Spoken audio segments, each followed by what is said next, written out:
welcome everyone. In today's chess video, let's have a look at a chess miniature, a game that ended in just 18 moves. Otis was playing with the white pieces against the German-American chess master Oscar Tenner. Oscar Tenner went on to give a brutal attack, sacrificed his queen and won the game in just 18 moves. So let's see the game.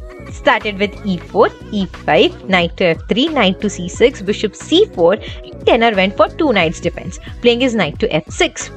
Here, white went for immediate attack, attacking the vulnerable f7 square by putting his knight to g5.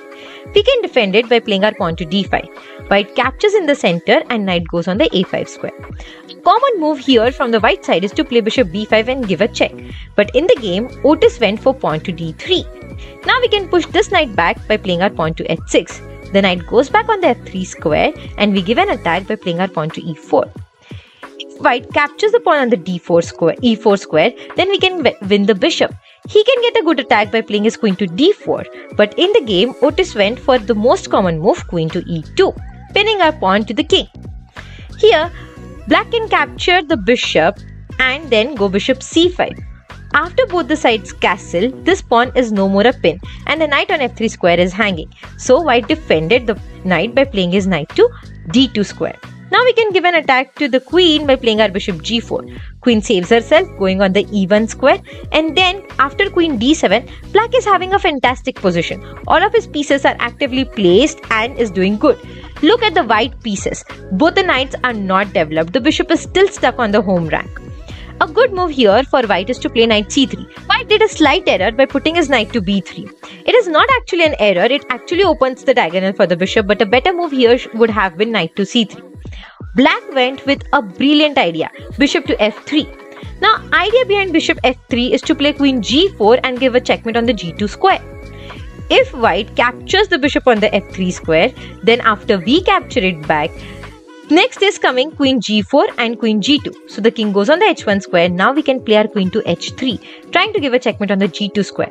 He defends it with his rook to g1, and after bishop to d6, this attack is inevitable. It's a checkmate. What happens if he is not capturing our bishop on the f3 square?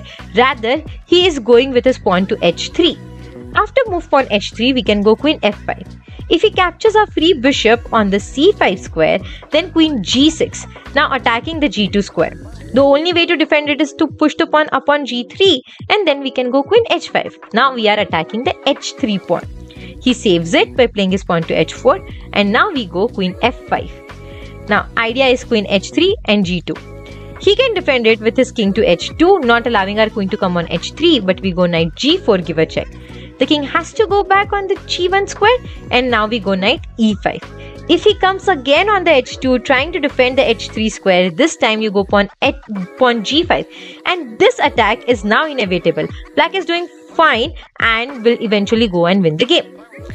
In the original game, he did not play the pawn to h3. Instead, he went with his bishop to f4. Now, bishop f4 looks a logical move because when after queen g4, trying to give a g2 checkmate, he can play his bishop to g3, blocking the check.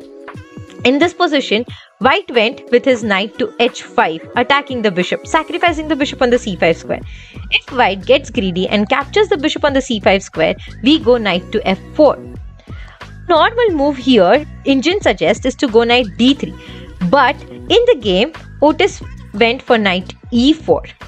After knight e4, now, can you find the best move for black here? Pause the video to find the best move. In the game, Oscar played his queen to h3, sacrificing the queen, trying to give a checkmate on the g2 square. So he's kind of forced to capture the queen on the h3 square, and then comes knight to h3. A beautiful checkmate. The bishop blocks the diagonal and knight gives a checkmate. None of the white pieces can capture the knight, and it's a checkmate. I hope you enjoyed this chess miniature and would have got to learn something new from it. Stay tuned for more such amazing chess videos. Please hit the like button. I'll see you again in the next video.